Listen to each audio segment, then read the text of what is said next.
Basically अगर याद होगा कि हम लोगों ने एक टॉपिक इसके पहले पढ़ा था अल्टरेशन, सॉरी हमने पढ़ा था कैपिटल क्लॉज, राइट। और कैपिटल क्लॉज में हम लोगों ने देखा था कि जो भी कंपनी अपना मेमोरेंडम ऑफ एसोसिएशन इशू करता है उसको एक क्लॉज बनाना पड़ता है, कैपिटल क्लॉज, जिसमें उसको ये बताना पड़ता है कि कंपनी का ऑथराइज्ड कैपिटल कितना है, राइट।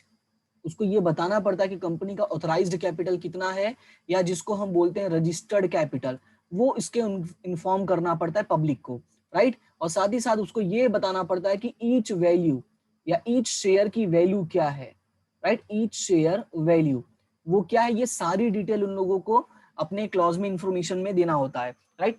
तो यहाँ पे अभी वही चीजें पढ़ना है कि अगर उसके अंदर अल्टरेशन करना हो यानी चेंजेस करना हो तो क्या प्रोसीजर है और कैसे कैसे हम लोग चेंजेस कर सकते हैं, उसके बारे में डिटेल में देखेंगे हम लोग यहाँ पे। तो इसका जो इन्फॉर्मेशन दिया गया है वो दिया गया है फॉर्म नंबर सेक्शन नंबर 61 में। ये याद रखना कि जो डिटेल दिया गया इसका अल्टरेशन इन कैपिटल क्लॉज वो दिया है सेक्शन 61 में। So section 61 of the companies act 2013 provides that a limited company having a share capital may, by passing an ordinary resolution in a general meeting, alter the capital clause of its memorandum of association.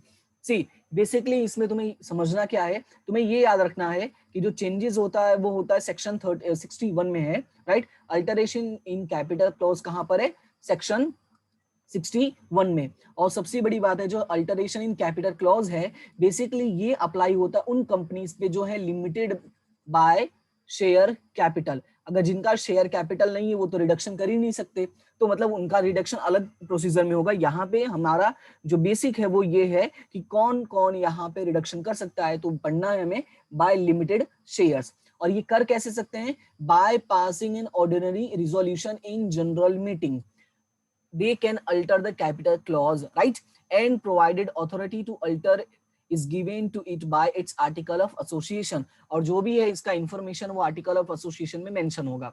अब यहाँ पे लिखा है कि notice of alteration is required to be filed with the registrar of a companies, that is ROC, in a form number SH7 within 30 days। एक चीज याद रखना है कि जो भी तुम अल्टरेशन करते हो, राइट, उस अल्टरेशन की इंफॉर्मेशन तुम्हें आरओसी को देना पड़ेगा, वो भी कब देना पड़ेगा, विद इन 30 डेज। ये तुम्हें याद रखना है, राइट। तो यहाँ पे मेन कैसा है कि जो भी चेंजेस है वो 61 में बताया गया है, और चेंजेस कौन कर सकता है, जो लिमिटेड बाय शेयर्स हो, और कैसे कर सकता है, by passing ordinary resolution in general meeting.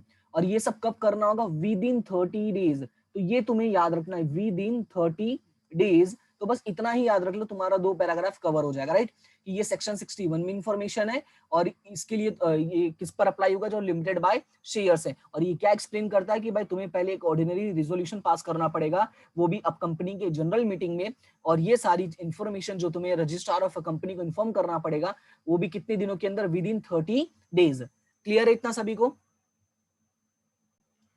अब यहाँ पे हमें ये देखना है कि हम कितने तरीके से चेंज कर सकते हैं। देखो जब भी मैं बात करता हूं अल्टरेशन, ठीक है, हम जब भी वर्ड यूज करते हैं अल्टरेशन, तो अल्टरेशन का मतलब क्या होता है, देखो अल्टरेशन का मतलब होता है इंक्रीज भी कर सकते हो, डिक्रीज भी कर सकते हो, और अगर चाहो तो इसके अंदर कोई चेंज ला सकते हो। चेंज का मतलब क्या है कि तुम बदल सकते, जैसे कि ए के बदले में बी, बी के बदले में ए, राइट। ऐसा तो अल्टरेशन का मतलब सिर्फ यही नहीं होता है कि डिक्रीज करना, अल्टरेशन का मतलब इंक्रीज करना भी हो सकता है, या उसके अंदर कोई छोटा मोटा चेंज लाना, या वो उसको किसी और तरीके से बदलना। तो अल्टरेशन बहुत ही कहते हैं ना वाइड कंसेप्ट है, तो उसको थोड़ा रीड करते हैं, समझते हैं कि कौन कौन से वेज हैं हमारे पास कि हम शेयर कैपिटल को चेंजेस कर सकते हैं। तो सबसे पहला लिखा हुआ है, by increasing its authorised share capital by such amount as the company requires. So first point जो है वो याद रखना है, by increasing authorised share capital, कि अगर तुम अपने कंपनी का ऑथराइज्ड शेयर कैपिटल है वो उसको इंक्रीज कर रहे हो। फॉर एग्जांपल कि मान लो कि जो कंपनी है हमारी, उसकी पहले जो स्टार्टिंग में जो ऑथराइज्ड कैपिटल था वो था 10 लाख रुपए, राइट। फिर कंपनी जैसे डेवलप करते गया तो कंपनी को लगा कि नाउ हमें अब पैसे की एक्स्ट्रा रिक्वायरमेंट है, हमें और भी पैसे की जरूरत पड़ने वाली है। तो कंपनी ने अपने मेमोरेंडम ऑफ एसोसिएशन में चेंजेस किया, और उन लोगों ने इस 10 लाख रुपए को और भी इंक्रीज कर दिया, यानी 5 लाख रुपए से इंक्रीज करके जो टोटल है वो कितना बना दिया, 15 लाख रुपीज बना दिया। यानी कि उनका जो ऑथराइज्ड कैपिटल है अभी कितना हो गया है, 15 लाख रुपीज हो गया है। तो ये हो गया तुम्हारा increase in authorised capital. Second लिखा हुआ है by consolidating existing shares into shares of larger denominations.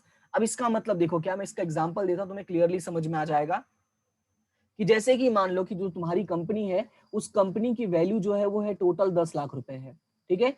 ये है तुम्हारा ऑथराइज्ड कैपिटल, यानी AC लिख देता हूं मैं, ऑथराइज्ड कैपिटल। और इसको तुम लोगों ने डिवाइड किया एट द रुपीज ऑफ 10, यानी कि जो टोटल शेयर्स हो जाएंगे वो हो जाएगा 1 लाख शेयर्स, राइट। तो यहाँ पे मैं लिख देता हूँ 1 लाख शेयर्स। ये तुम्हारा हो गया ऑथराइज्ड कैपिटल। अब तुम्हारे दिमाग में आया कि चलो हम कुछ चेंजेस करते हैं, तो यहाँ पे देखो क्या लिखा है, बाय कंसोलिडेटिंग एग्जिस्टिंग शेयर्स, यानी जो भी शेयर से पहले उसको इकट्ठा करना है, इनटू शेयर, बाद में उसको क्या करना है, divided into shares of larger denomination, बाद में उसको लार्जर डिनोमिनेशन में कन्वर्ट करना है। अब इसका मतलब क्या हुआ कि देखो, जो पहले शेयर्स की वैल्यू थी वो कितनी थी, 10 रुपए थी।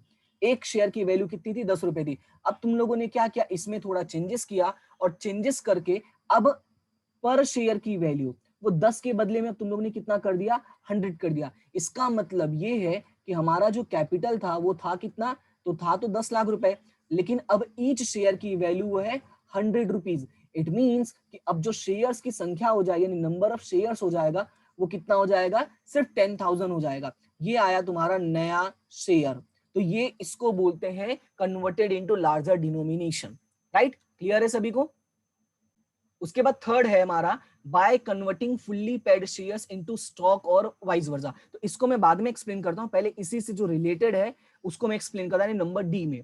तो नंबर डी में देखो क्या लिखा हुआ है, बाय सब dividing it's existing shares into shares of smaller denomination. अभी देखो यहाँ पे लिखा हुआ था डिवाइडेड इनटू लार्जर डिनोमिनेशन, और यहाँ पे क्या है, डिवाइडेड इनटू स्मॉलर डिनोमिनेशन, यानी ये और ये ऑलमोस्ट सेम है, लेकिन बस उसका थोड़ा सा अपोजिट है। तो एग्जांपल से एक्सप्लेन करता हूं, देखो कैसा है कि सेम जो एग्जांपल हम लोगों ने ऊपर लिया था वही लेते हैं। कि मान लो जो कंपनी की वैल्यू है वो है 10 लाख रुपीज, राइट, और कंपनी के हर शेयर की वैल्यू है 10 रुपीज। इसका मतलब कंपनी के जो टोटल शेयर्स हो गए वो हो गए 1 लाख शेयर्स हो गए।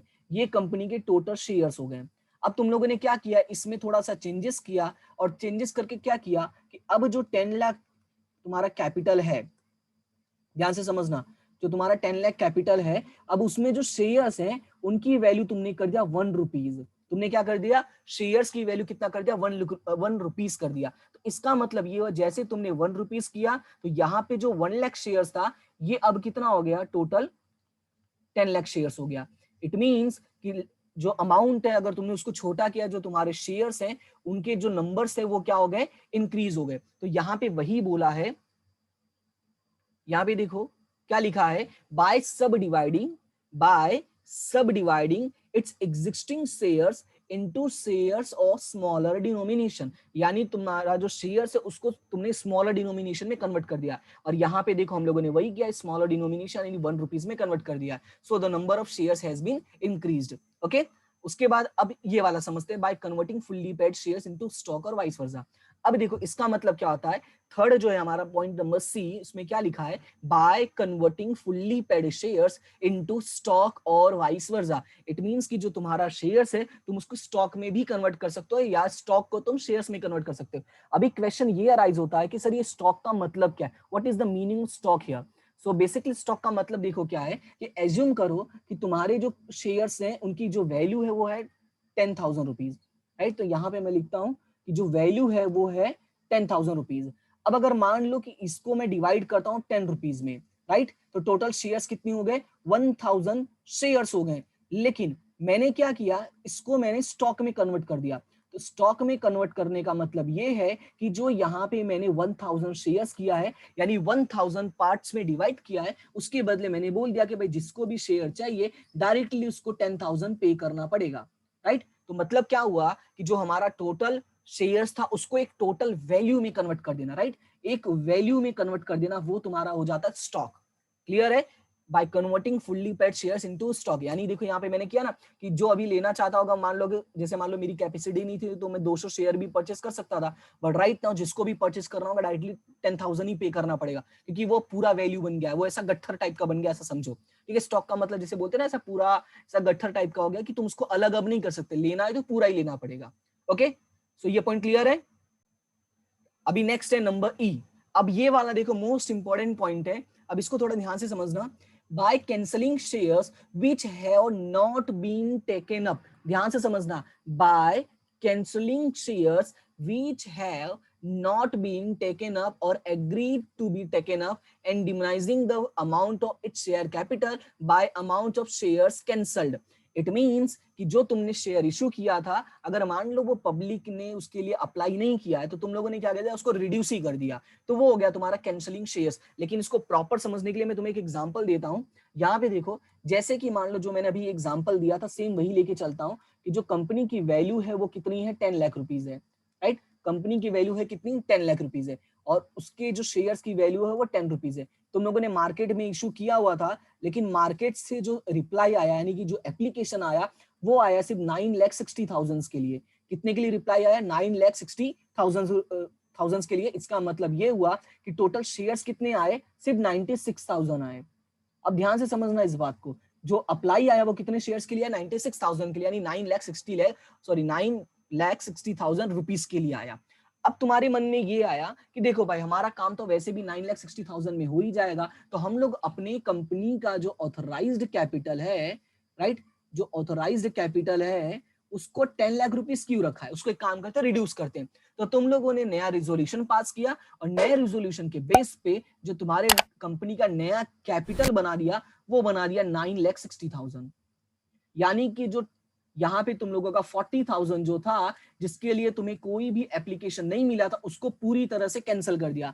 अब यहाँ पे पूरी तरह से कैंसिल करने का मतलब ये है कि तुमने अपना ऑथराइज्ड कैपिटल क्या किया है, रिड्यूस कर दिया है। ध्यान से समझना, ऑथराइज्ड जो कैपिटल है उसको रिड्यूस कर दिया है। ओके, ये माइंड में रखना कि यहाँ पे कैंसिलेशन का मतलब ये है, या डिमिनिशन ऑफ शेयर कैपिटल का मतलब है कि तुमने अपना ऑथराइज्ड कैपिटल जो था उसको तुमने पूरी तरह से रिड्यूस कर दिया। पहले जो वैल्यू थी वो कितनी थी, 10 लाख रुपीस थी, बट नाउ जो तुमने रिडक्शन किया है रिजोल्यूशन पास करके, ठीक है, ऑर्डिनरी रिजोल्यूशन पास करके, वो हो गया अभी 9,60,000।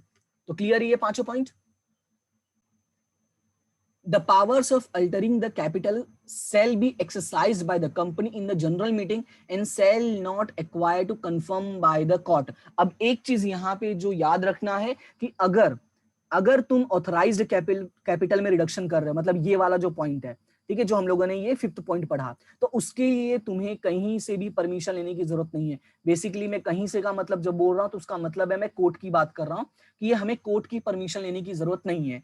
A notice of alteration of capital must be filed with the registrar of companies within 30 days of such alteration। और ये तो हम लोगों ने पहले ही देख लिया था कि भाई 30 डेज ही मिलता है, और 30 डेज में तुम लोग को कंफर्म करना पड़ता है। अब उसके बाद यहाँ पे है alteration of share capital involves 3 things. ये हम लोगों ने एसवाई में भी पढ़ा था। क्या पढ़ा था इसमें, increase of share capital, reduction of share capital, conversion of shares into stock. तो conversion of shares into stock तो जो मैंने अभी एक्सप्लेन किया, पूरा का पूरा वही टॉपिक है। अभी मेन है ये दोनों को समझना। ओके, तो समझते हैं increase of share capital and reduction of share capital क्या होता है। सबसे जो फर्स्ट पॉइंट है वो है increase of share capital. So the company can increase its capital in any of the following ways। अब क्वेश्चन ये अराइज होता है कि कंपनी अपना शेयर कैपिटल इंक्रीज कैसे कर सकता है। तो कंपनी जो है अपना शेयर कैपिटल इंक्रीज करने के उसके बाद 2 तरीके हैं। If the share capital of the company is increased by issue of new shares, तो पहला तरीका है कि कंपनी नए शेयर्स मार्केट में इशू कर दे। क्या कर दे, पहले नए शेयर्स मार्केट में इशू कर दे। सेकंड लिखा है if the existing shares are consolidated or subdivided into shares of a larger or a smaller denomination। दूसरा क्या लिखा है, या तो तुम अपने शेयर्स को कन्वर्ट करके उसको स्मॉलर डिनोमिनेशन में कन्वर्ट कर दो, या लार्जर डिनोमिनेशन में कन्वर्ट कर दो। ये 2 तरीके हैं तुम्हारे पास शेयर्स को कन्वर्ट करने के, इंक्रीज करने के। अब इसका देखो प्रोसीजर क्या है। अब याद रखना कि ये जो पहला पॉइंट है increase of share capital, basically यहाँ पे बात हो रही है ऑथराइज्ड की, ऑथोराइज्ड शेयर कैपिटल। ये मैं बार बार वर्ड क्यों यूज कर रहा हूं, उसका सिंपल रीजन है। अगर याद होगा हम लोगों ने जब एसवाई में पढ़ा था reduction in share capital, right, जब हम लोगों ने वो पढ़ा था chapter reduction in share capital, एक वो था और एक है कि रिडक्शन इन ये शेयर कैपिटल। तो रिडक्शन और कैंसलेशन, ये जो 2 पॉइंट्स हैं, जो ये 2 वर्ड्स हैं, इन दोनों का मतलब क्या है, या रिडक्शन या डिडक्शन की जब हम बात करते हैं, देखो डिडक्शन, डिमिनिशन और कैंसलेशन, ये तीनों वर्ड यूज होगा शेयर कैपिटल के, ठीक है, कंसेप्ट में। ओके और जब हम रिडक्शन की बात करते हैं तो बेसिकली वो शेयर कैपिटल होता है, तो जिसमें हमें कोर्ट की परमिशन लेनी पड़ेगी। अब उसमें क्या है प्रोसीजर, वो अभी आगे बढ़ते हैं तो क्लियर समझ में आएगा। जैसे यहाँ पे देखो इसका जो प्रोसीजर लिखा है, फर्स्ट में लिखा है if the articles of association so authorise the company can take this alteration by passing a ordinary resolution. देखो जब तुम्हें अपने ऑथराइज्ड कैपिटल में रिडक्शन करना है तो तुम सिर्फ एक ऑर्डिनरी रिजोल्यूशन पास करके अपना काम आगे बढ़ा सकते हो। यू नॉट रिक्वायर्ड, राइट, तुम्हें नेसेसरी नहीं है, it is not necessary to obtain section of the court और एनसीएलटी, यानी ना तुम्हें ट्रिब्यूनल से परमिशन लेने की जरूरत है ना तुम्हें कोर्ट से परमिशन लेने की जरूरत है। It is obligatory on the company, अब क्या ऑब्लिगेटरी है, to notify within 30 days of the passing of the resolution to the registrar of a company and file a copy of the resolution with the registrar, right? And fifth point है, the registrar shall record the increase and also make necessary alteration in the company's memorandum of association or articles of association। अब यहाँ पे थोड़ा point देखो, देखो total 5 point लिखा हुआ है। फर्स्ट पॉइंट में क्या लिखा है कि भाई तुम्हें ऑर्डिनरी रिजोल्यूशन पास करना पड़ेगा। सेकंड में क्या लिखा है, तुम्हें कोर्ट या एनसीएलटी की परमिशन लेने की जरूरत नहीं है।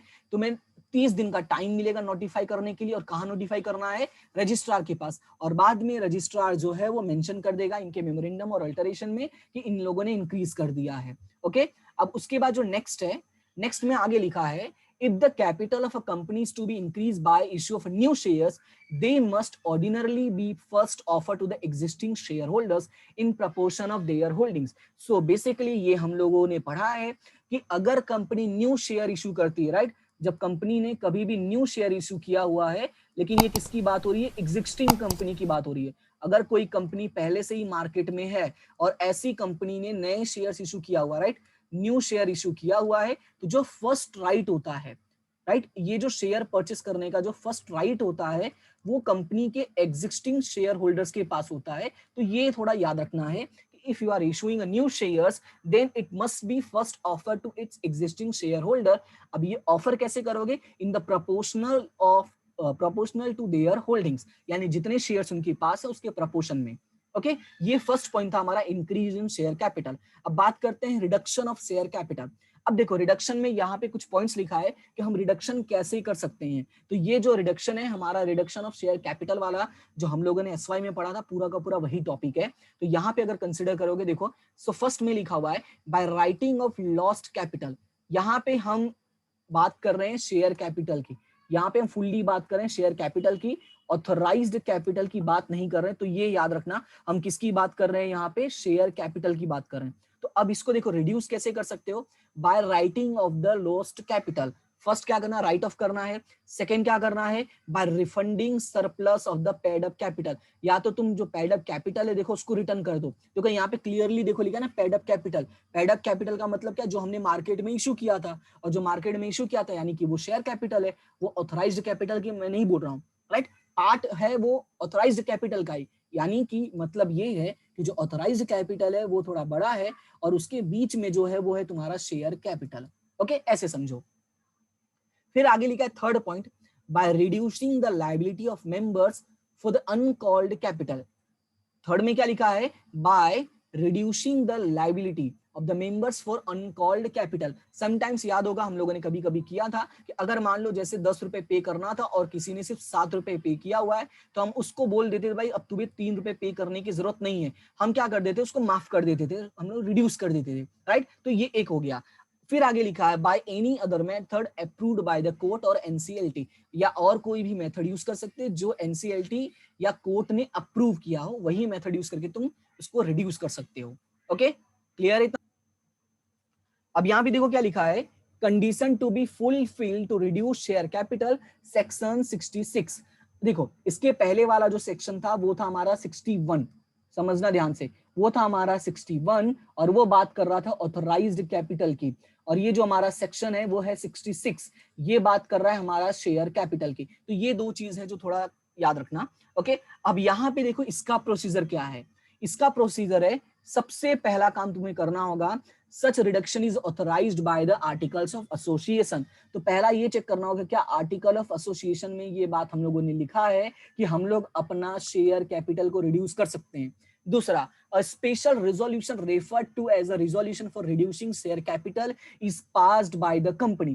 सेकेंड पॉइंट बोला है कि हमें एक स्पेशल रिजोल्यूशन पास करना पड़ेगा। अब ध्यान से समझो, हमने ऑथराइज्ड कैपिटल को रिड्यूस करने के लिए हम लोगों ने ऑर्डिनरी रिजोल्यूशन पास किया था, लेकिन हम शेयर कैपिटल को रिड्यूस करने के लिए हम पास करें स्पेशल रिजोल्यूशन। इसका सिंपल लॉजिक क्या है? इसका सिंपल लॉजिक है कि ये वो कैपिटल है जो तुम ऑलरेडी मार्केट में इश्यू कर चुके हो, राइट? ऑलरेडी मार्केट में तुमने इश्यू कर दिया हुआ है। अब अगर इसको रिड्यूस करते हो तो इसको रिड्यूस करने का मतलब ये है कि तुम अपने कंपनी का एक्चुअल में एसेट्स रिड्यूस कर रहे हो। क्या कर रहे हो? कंपनी का एक्चुअल में एसेट्स को जो है वो रिड्यूस कर रहे हो। कैसे? वो बात को ध्यान से समझो। जैसे कि मान लो कि मैंने 10 लाख शेयर इशू किया हुआ था, ठीक है? 10 लाख मैंने कितने शेयर इशू किया हुआ था? 10 लाख शेयर इशू किया हुआ था एट द रुपीज ऑफ 10, मतलब 1 करोड़ रुपए हो गया लगभग। ओके, अब इसमें क्या हुआ कि अब 1 करोड़ रुपए का जो मुझे पैसा मिला था उससे मैंने बहुत सारे एसेट्स परचेस कर लिया था, यानी बिजनेस की जो भी रिक्वायरमेंट थी वो सारी चीजें मैंने अरेंज कर लिया था। अब अगर मैं इसमें रिड्यूस कर रहा हूं तो इसका मतलब ये हुआ कि इस एसेट्स में भी मैं रिड्यूस कर रहा हूं, राइट? और ऑथराइज्ड का तो जरूर थोड़ी कि ऑथराइज्ड मैंने इशू ही किया हो, राइट? इसीलिए मुझे वहां परमिशन लेने की जरूरत नहीं थी, लेकिन यहाँ पे मुझे स्पेशल रिजोल्यूशन पास करना पड़ेगा, प्लस मुझे क्या करना पड़ेगा? Confirmation of the resolution by court और NCLT is obtain by the company. और यहाँ पे तुम्हें स्पेशल परमिशन लेना पड़ेगा कोर्ट और एनसीएलटी से, और ऑथराइज्ड वाले में तुम्हें परमिशन लेने की जरूरत नहीं थी। इसीलिए मैं देखो डिफरेंस करके भी तुम्हें समझा दे रहा हूँ ताकि तुम्हारे दिमाग में क्लियर रहे। उसके बाद number 4, the company is not in arrears in the pre payment of any deposits और इंटरेस्ट पेबल देयर ऑन। और सबसे बड़ी चीज है, तुम उस शेयर्स का कभी रिड्यूस नहीं कर पाओगे जिसका तुम लोगों ने इंटरेस्ट पे ना किया हो। तो पहले जो भी तुम्हारा रिमेनिंग अमाउंट होगा पहले वो पे करना पड़ेगा, फिर तुम रिड्यूस कर सकते हो।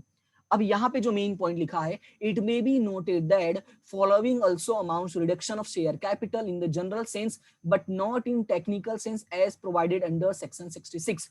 अब देखो ये जो पॉइंट एक्सप्लेन किया है वो ये क्या बोल रहा है? देखो सेक्शन 66 में हम लोगों ने ये देखा, यानी जो अभी हम लोगों ने ये टॉपिक देखा ये वाला, राइट? इस टॉपिक में हम लोगों ने क्या देखा कि हम लोग यहाँ पे शेयर कैपिटल को रिड्यूस कर रहे हैं। अब यहाँ पे कुछ और भी पॉइंट्स दिया है जिनका मतलब भी होता है शेयर कैपिटल रिड्यूस करना, लेकिन वो इसके एम्बिट में नहीं आता, इसके क्षेत्र में नहीं आता है। ओके, तो पॉइंट क्या है? पहला लिखा हुआ है 4 feature of shares in not री इशूइंग देम। याद होगा हम लोगों ने पढ़ा है कि हम कभी कभी शेयर्स को फोरफिट भी कर सकते हैं, तो शेयर फोरफिट करने से भी तो हमारा शेयर कैपिटल जो है वो रिड्यूस होता है, लेकिन ये इसके सेक्शन में मेंशन नहीं है। दूसरा, सरेंडर ऑफ शेयर्स। अगर मान लो कोई शेयर होल्डर है अपने शेयर्स को सरेंडर कर रहा है, तो अगर उसने शेयर्स को सरेंडर किया तो उस केस में भी तो हमारे कंपनी के शेयर की वैल्यू कम हो जाएगी।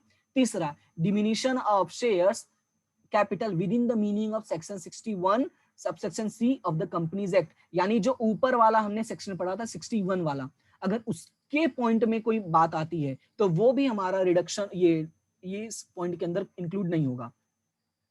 उसके बाद नेक्स्ट में है buy back of shares by a company pursuant to an order of the National Company Law Tribunal under section 242 of the Companies Act 2013।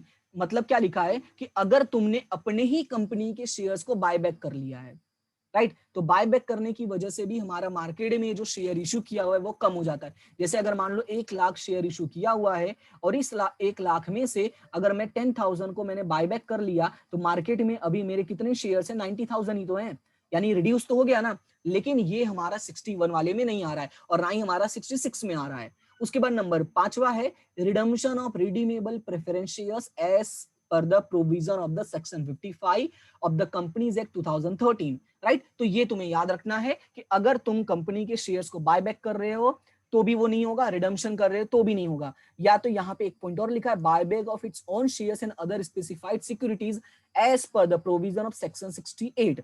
In short तुम्हें बस यही पॉइंट याद रखना है कि अगर तुमने कोई शेयर को बाय बैक किया, रिडम्पशन किया है उसका, तो वो सारे पॉइंट हमारे सेक्शन 66 के अंदर में नहीं आएंगे। ओके, तो इतना क्लियर है सभी को?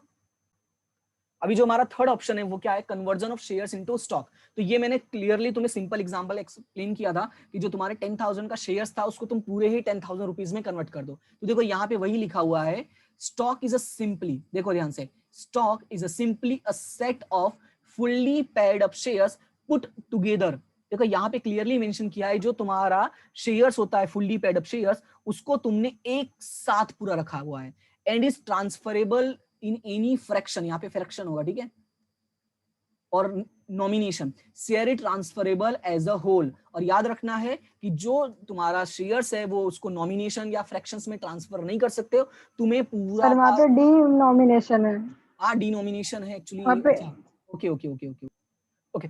सो देखो इसमें क्या लिखा हुआ है, share is transferable as a whole, यानी जो तुम शेयर ट्रांसफर करोगे वो क्या पूरा ट्रांसफर, एक मिनट यार रॉन्ग पेन ले लिया फिर से, share transferable as a whole, it can not be split into parts, तो तुम्हें याद रखना उसको पार्ट्स में डिवाइड नहीं कर सकते हो, ओके, ये क्लियर है। फिर आगे लिखा हुआ है section 61 of the companies act में कि provides a company to convert its fully paid up shares into stock, और तुम उन्हीं शेयर्स को स्टॉक में कन्वर्ट कर सकते हो जो फुल्ली पेड अप हो, by passing a resolution in the general meeting. If in articles authorize such a conversion, a notice is to be filed with the ROC within 30 days of the passing of the resolution specifying the shares so converted, right? तो तुम्हें ROC को inform करना पड़ेगा कि तुम्हारा जो fully paid up shares था तुम लोगों ने उसको स्टॉक में कन्वर्ट कर दिया है, राइट? तो ये बहुत ही सिंपल प्रोसीजर है। इसका जो मेन था वो हमारा पहले का ही दो था, 61 और 66 का, तो दोनों ही पॉइंट को एक बार अच्छे से रिवाइज कर लेना, और अगर कोई प्रॉब्लम हो तो बोल देना।